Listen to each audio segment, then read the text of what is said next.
최면 치료, 히프노틱 테라피에 대해서 말씀드리겠습니다. 최면은 엄연한 과학이며 그래서 최면을 이용하여 치료에 응용할 수 있습니다. 최면에 의하여 생리 현상이 달라집니다. 최면에 의하여 호흡이 이 두 사람을 최면했더니만 두 사람이 호흡수가 떨어지는 것을 볼 수 있고, 또 혈압이 최면 전과 최면 후에 혈압이 두 사람이 다 증가하는 걸 볼 수 있고, 또 맥박이 증가하는 것을 볼 수가 있습니다. 하여튼 최면에 의해서 혈압과 맥박이 변합니다. 그리고 또 최면 상태에서는 뇌파가 알파파가 나타나거나 혹은 또 델타파가 나타나기도 합니다. 또 최면 중 기능성 MRI를 촬영하면은 국내 모 의과대학 내과학 연구소에 의하면은 최면 상태에서는 각성 상태에서보다 이성적 판단 부분의 부위 활성은 감소하지만, 그리고 더 많은 다른 부위 활성은 증가되었다고 했습니다. 그리고 최면 중 활성화 부위를 좀 더 확대해서 관찰하면은 전대피질 ACC라고 해요. 이 전대피질이 활성화되는데, 이 전대피질은 최면으로 들어가는 길목으로 생각된다고 했습니다. 또 최면 중 기능성 MRI에서 이성적 판단 부위의 활성이 감소한다는 것은 이성적 부분은 하지 않겠다는 의미이고, 최면 암시를 통해서만 반응하겠다는 뜻입니다. 즉 최면 암시에만 집중하겠다는 뜻이 되겠습니다. 최면 상태에서는 암시대로 믿습니다. 여기 보시는 바와 같이 마늘을 아몬드라는 암시를 주면은 그대로 믿고 마늘을 많이 먹는 것을 보게 됩니다. 또 최면 상태에서 이 열대지방에 가 있다고 암시를 하면은 그대로 믿고 땀을 많이 흘리기도 합니다. 또 최면 상태에서 기억력이 증가합니다. 최면 상태에서 기억력이 뛰어날 것이라는 암시를 주면은 그대로 믿습니다. 그래서 이 2분 동안 우리가 평상시에 이 숫자를 기억하라고 하면은 위 3줄밖에 기억을 하지 못하고, 또 그 기억한 것도 10분이 지나면은 다 잊어버리게 되어 있습니다. 그러나 최면 상태에서는 이것을 모두 기억하고 또 오랫동안 기억을 유지하는 걸 볼 수 있습니다. 그리고 또 최면 상태에서는 통증이 둔갑니다. 즉 최면 상태에서 통증이 사라질 것이라는 암시를 주고, 이 손등에다가 바늘을 찌르면은 전혀 통증을 느끼지 않습니다. 또 최면 상태에서 통증을 주면서 기능성 MRI를 주면은 대개 48도 이상에서 물을 48도 이상에서 통증을 느끼는데, 그래서 최면 전과 최면 후 이 기능성 MRI를 비교하면은 최면 상태에서 통증 부위가 통증 부위에서 활성화가 많이 감소되는 것을 볼 수가 있습니다. 또 최면 상태에서 암시대로 믿기 때문에 미국 최면의학의 전문가인 데이비드 스피겔의 연구에 의하면은 이 회색을 칼라라고 암시하면은 나중에 여기서 색깔 영역이 활성화되고, 반대로 이 칼라를 회색으로 암시를 주면은 색깔 영역이 보시는 바와 같이 덜 활성화되는 것을 볼 수가 있습니다. 그리고 2004년 뉴스 위크지에 의하면은 하버드 의과대학 최면요법은 이완 상태를 오랫동안 지속시킬 수 있고, 또 장의 통증을 완화시키는데 큰 도움이 된다는 기사가 실린 일이 있습니다. 또 뉴욕의 한 종합병원에서는 체면 마취를 상태에서 수술합니다. 그래서 수술 중 전혀 통증을 느끼지 않습니다. 3시간 수술인데 환자는 10분으로 느껴졌습니다. 그리고 이 체면 마취를 하면은 수술 후 회복 속도가 빠르고 이 수술 후 진통제를 덜 사용하게 되고 3.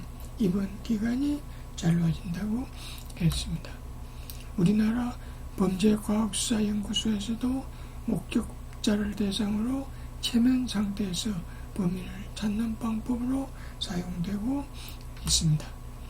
이상에서 보는 바와 같이 체면은 과학이라는 생각을 가지고 다음으로 넘어가 보겠습니다.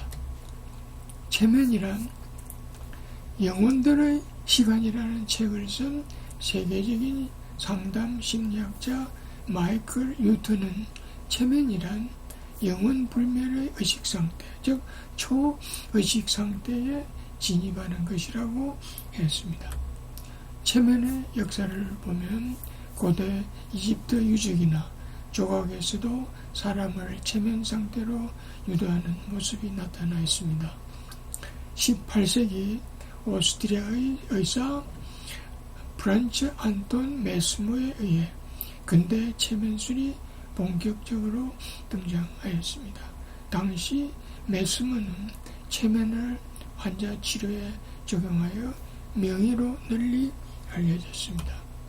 메스모는 사람의 몸 안에 동물작이라는 에너지가 충만해 있는데 체면은 이를 통해 질병을 고칠 수 있다고 주장했습니다. 19세기 중반 영국의 의사 제임스 브레이드에 의하여 체면, 히프노시스라는 용어가 처음으로 사용되었습니다. 체면의 어원을 보면 체면을 말하는 히프노시스의 어원은 그리스 신화에서 따온 말입니다.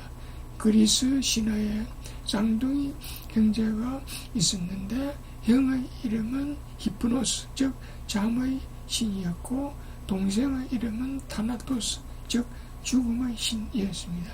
그래서 체면의 어원은 여기에 히프노스, 잠의 신에서 따온 말입니다. 1955년 영국의학협회는 체면은 의료상 중요한 것이라는 결론을 내렸습니다. 또 미국 의학협회도 1958년 유효한 치료 수단이라며 체면술을 공식 의료 기술로 인정했습니다. 지난 1996년 미국 국립보건연구소 NIH는 체면이 암을 비롯한 여러 질환의 고통, 통증을 완화시키는 데 유효한 수단이라고 판정하였습니다. 우리나라에서는 1987년 체면의학이 정신의학의 한 분과로 출범하였습니다. 대한민국 법에서도 체면을 치료 행위로 규정하고 있을 만큼 보편적인 치료 기술입니다. 그래서 의사가 아닌 경우에는 체면 치료라는 말을 사용하지 말고 체면 교정이라는 말을 사용하는 것이 좋겠습니다. 체면의 메커니즘이 완전히 밝혀진 것은 아닙니다. 그래서 체면에 관해서 이 사람은 이 말하고 저 사람은 저 말을 합니다. 예를 들면 우리나라 체면의학을 도입한 변아무개는 체면에 의한 전생대응은 사기라고 주장합니다. 그러나 또 다른 체면 의사인 김아무개는 체면에 의한 전생대응으로 질병을 치료할 수 있다고 주장합니다. 변아무개는 프로이드 학파의 정신과 의사라고 생각되고 김아무개는 융 학파의 정신과 의사라고 생각되는데 그래서 서로 다른 주장을 하는 것으로 보입니다. 연자는 후자를 지지하는 입장입니다. 체면에 걸리는 정도는 개인의 감수성에 달려 있습니다. 전체 인구의 10 내지 15%는 체면 감수성이 아주 높고 10 내지 80%는 보통 감수성을 보이고 10 내지 15%는 무반응을 보이는 것으로 통계가 나와 있습니다. 연예인 중에는 체면 감수성이 높은 사람이 많습니다. 반면 판사나 검사, 경찰 등은 체면 감수성이 매우 낮습니다. 이런 사람들은 직업적으로 이것저것 따져보고 상대를 의심하고 분석해야 하기 때문입니다. 체면 감수성과 교육 수준이 떨어지거나 자아의식이 약한 사람이 체면에 잘 걸리는 것은 아닙니다. 오히려 지능이 높고 감수성이 예민할수록 체면에 잘 걸립니다. 미국에서 하버드 대학에 다니는 학생과 군인들을 대상으로 비교한 결과 하버드생들이 훨씬 체면에 잘 걸리는 것으로 나타났습니다. 체면에 잘 안 걸리는 원인 혹은 경우는 1. 체면에 대한 두려움이 완전히 해결되지 않은 경우인데 깨어나지 못할 수 있다는 두려움, 또 나의 비밀이 폭로될 수 있다는 두려움 때문이고 2. 무의식적으로 체면에 들어가고 싶지 않다는 생각을 가진 사람 3. 정신 집중이 잘 안 되는 사람 4. 체면사의 기술이 부족할 때 5. 체면사에 대한 신뢰가 부족할 때는 체면이 잘 안 걸립니다. 다음은 체면 감수성을 예측하는 방법으로는 의사이면서 유명한 체면 전문가인 스피겔은 체면 감수성을 예측하는 방법으로 눈꺼풀을 반쯤 감은 상태에서 눈동자를 위로 올려 굴리게 합니다. 이때 흰자위가 많이 보일수록 그 사람은 더 쉽게 체면에 빠진다고 하였습니다. 다음은 체면에 관한 많은 기초 연구가 축적되어 있는데 그 내용을 살펴보겠습니다. 1. 체면은 자율신경계를 마음대로 조절할 수 있습니다. 체면 상태에서는 맥박을 증가시킬 수도 느리게 할 수도 있고 또 체온을 춥게도 덥게도 느낄 수 있게 하고 혈압을 변하게 할 수 있고 땀을 흘리게 하거나 소름을 끼치게 할 수 있습니다. 2. 체면으로 후성 유전 물질을 조절할 수 있습니다. 이 후성 유전 물질은 나중에 후성 유전학 때 말씀드리겠습니다만 그러한 내용이 이미 외국 잡지에 의학 잡지에 발표된 바가 있습니다. 다음은 체면 치료. 지난 40년 동안 체면 치료에 관한 많은 연구가 축적되어 있습니다. 그 내용을 살펴보면 1. 동정 치료가 가능합니다. 즉 체면 출산이 가능하다는 것인데 체면 상태에서 산모가 무통분만을 할 수 있다는 얘기고 또 이 체면에 의해서 어린증을 치료할 수 있습니다. 전신에 악취성 무사마귀 딱지로 뒤덮이는 유전적이면서도 치료가 불가능한 피부병인 이 선천성 어린증에 대하여 피부 이식 수술은 실패했으나 체면에 의한 치료를 함으로써 10일 이내에 극적으로 치료가 되었습니다. 3. 체면에 의한 유방암 보조치료. 86명의 말기 유방암 환자를 대상으로 표준 치료만 한 경우와 표준 치료와 더불어 체면 치료를 추가한 경우를 비교한 결과 표준 치료만 한 경우보다 표준 치료에 체면 치료를 추가한 경우에서 생존율이 18개월 더 연장됐다고 했습니다. 4. 체면에 의해서 태아 위치 교정. 뱃속의 태아의 위치가 거꾸로 있는 두니의 산모 100명을 대상으로 체면 치료를 했는데 그 결과 체면 치료는 태아의 위치를 정상 위치로 바꾸는데 효과가 있다고 했습니다. 5. 수술 환자를 위한 체면. 복부 개복 수술을 하는 환자에게 수술 전에 수술을 받고 나면은 가스가 빨리 배출할 수 있다는 체면 치료를 하면 수술 후에 가스가 빨리 배출되고 따라서 입원 기간이 1.5일 단축되며 입원 치료비가 $1,200 절감됐다고 했습니다. 6. 체면에 의한 사마귀 치료 14명의 사마귀를 가진 어린이에게 체면에 의한 치료를 하면 5주 후에 사마귀를 없앨 수 있었습니다. 사마귀는 바이러스가 일으키는 질환이고 바이러스가 일으키는 질환은 현대의학에서는 별반 좋은 치료법이 없는 실정인데 체면이 바이러스 질환을 치료할 수 있다는 사실은 매우 의미가 크다고 하겠습니다. 7. 체면에 의한 흉터 방지 체면은 화상 후 피부 흉터를 방지할 수 있습니다. 8.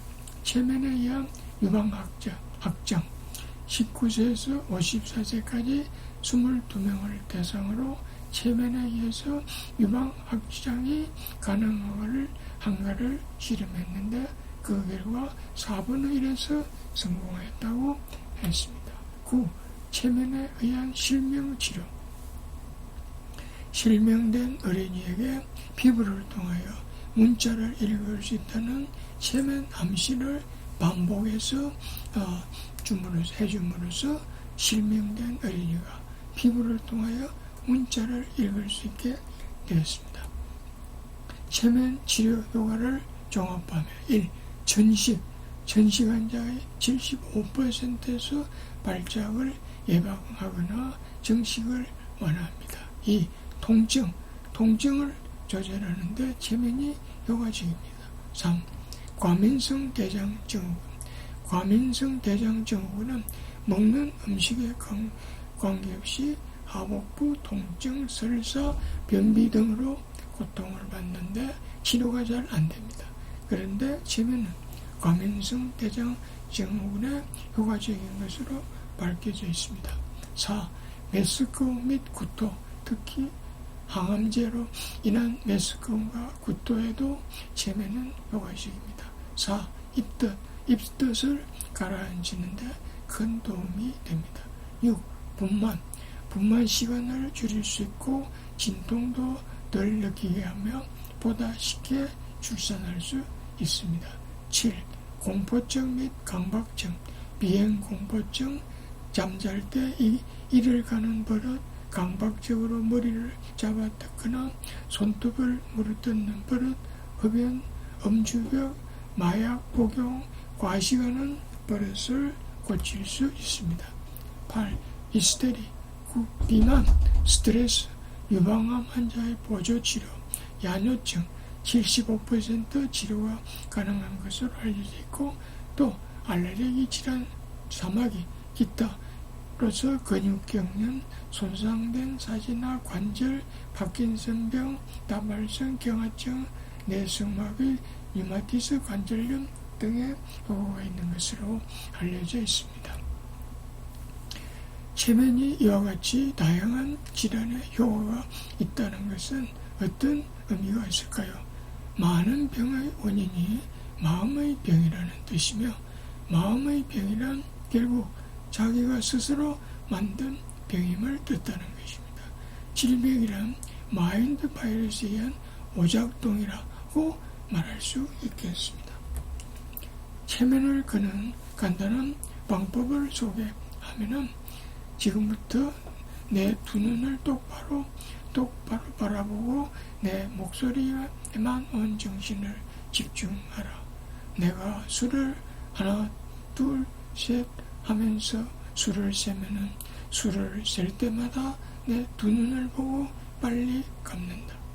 수를 셀 때마다 눈을 떴다 감다 하게 되면 눈꺼풀이 무거워지게 되고 그래서 내가 수를 50까지 세면 눈꺼풀이 무거워져 아무리 눈을 뜨려고 해도 눈이 뜨이지 않게 될 것이다.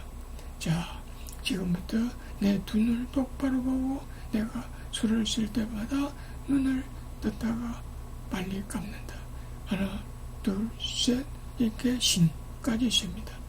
지금부터 다시 내가 하나에서 10가지 수를 세면 눈을 떴다가 감는다. 수를 세면 셀수록 눈이 무거워져 눈을 뜰 수 없게 될 것이다. 하나, 둘, 셋 해서 10가지. 자, 이제 눈이 꽁꽁 얼어붙어서 아무리 눈을 뜨려고 해도 눈이 안 뜨일 것이다. 눈을 떠거라. 이 눈이 뜨이지 않는 것이 확인되면 이제 숨을 내쉬고 들이쉬면서 깊은 잠속으로 들어간다. 잠을 자는 동안에는 인체의 모든 기능이 더욱 원활하게 돌아가고 건강이 더욱 좋아질 것이다. 그리고 지금부터 내 목소리 이외에는 어떤 소리도 들리지 않게 될 것이다. 이는 이제 환자가 최면 상태에 들어가기 때문에 이때부터 치료에 필요한 내용을 환자에게 들려주면 되겠습니다. 최면 치료가 끝났으면 다음과 같이 환자를 최면해서 깨웁니다. 자, 이제 잠으로부터 깨어나라. 잠에서 깨어나면 머리도 맑아지고 기분도 좋게 될 것이다. 그 다음에 최면 후 암시효과. 최면 중에 암시를 해두면 최면을 깨고 난 후에도 그 효과가 지속됩니다. 예를 들면 최면 중에 당신은 앞으로는 담배를 피우면 담배 맛에서 쓴맛을 느끼게 되어 더 이상 담배를 피울 수 없게 될 것이다 라고 암시를 해두면 최면이 끝나고 제정신으로 돌아온 상태에서 담배를 피우면 담배 맛이 쓴맛을 느끼게 됩니다. 치료에 필요한 내용 입력. 최면에 빠지게 되면 평소에는 가능하지 않던 신체 기능들을 시술자의 지시에 따라 마음대로 조절할 수 있게 됩니다. 이 원리를 이용하여 최면 중에 치료 내용을 환자에게 입력할 수 있습니다. 즉, 맥박이 너무 빠른 사람은 최면 치료에서 맥박을 느리게 암시를 할 수 있고, 뇌실금 환자는 최면 치료에서 방광관략근이 강화되었다는 암시를 줄 수 있고, 땀이 너무 많은 사람은 최면 치료에서 땀을 줄일 수 있다는 암시를 줄 수 있고, 무의식에 묻혀있는 아픈 경험이 있는 경우에는 최면 치료에서 이를 제거하는 암시를 줄 수가 있고, 또 대인공포증 환자는 최면 치료에서 공포증을 없애는 암시를 줄 수 있고, 또 질병 공포증 환자는 최면 치료에서 질병 공포증을 없애는 암시를 줄 수 있고, 또 강박증 환자는 최면 치료에서 강박증을 없애는 암시를 줄 수 있고, 우울증 환자는 최면 치료에서 우울증을 없애는 암시를 줄 수 있습니다. 다음에 또 계속하겠습니다.